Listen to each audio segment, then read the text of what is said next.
Welcome to Fanny's World. Today I'm so excited to share something very close to my heart. How I made achu and yellow soup. This is one of my absolute favorite traditional meals. It is rich, full of flavor and so comforting. Yes, it takes a bit of effort, but trust me, it is 100% worth it. So let's get started from the very beginning. Before anything else, I went straight to the market to buy cocoyams. I picked up three different types to be safe because sometimes one type doesn't cook well. I didn't want to take any chances. A good plate of achu starts with good cocoyams. That's the most important part of the meal. Remember, good oil too. You need to get good red oil. Next, I picked up some green banana. What is achu without banana? Just wouldn't be complete. Once I had everything, I checked out and I headed home excited to begin cooking. I also bought my protein. Sorry I didn't show that on the camera. I had already washed my cocoyam, banana and protein. I want to say this very clearly. Washing everything is very important. You don't want any sand, dead or unwanted bits in your food. I placed the cocoyam and banana in one pot and the protein in another pot. I got them on the stove to cook. I kept checking the cocoyam to see they were soft enough to peel and blend. Once they were soft, I peeled the cocoyam and I started blending them. At the same time, my protein was cooking nicely. Of course, I added dry fish. I absolutely love the flavor it brings to achu. Just a reminder, please make sure you wash your dry fish very well before cooking it. It is very important. After I blended the cocoyam into a smooth paste, I gave it a good mix using a wooden spoon. Back in the days, our parents used a mortar and a pestle for the whole process, and they got good results. But today, we want to use blender for everything. and I'm no exception. We like easy, easy.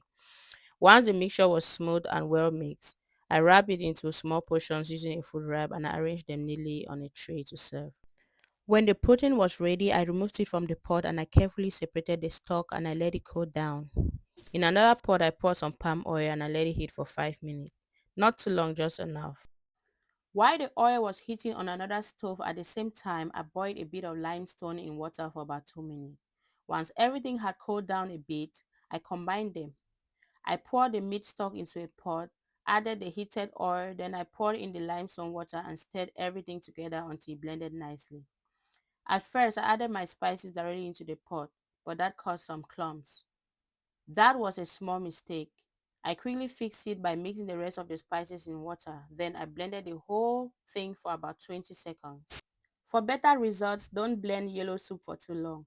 I blended mine in three small batches to get a smooth texture without overdoing it. I poured the yellow soup into a bigger pot, added some proteins, and I stirred it all together. Of course, Achu isn't complete without some vegetable and pepper on the side. I poured a bit of vegetable oil into a pot, added some chopped greens, seasoning to taste. You can use any vegetable you like, and feel free to add your favorite seasoning to match your taste.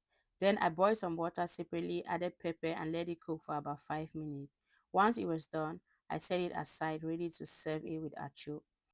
Making this dish reminded me of many good memories. When I was a child living with my parents, we made achu every Sunday.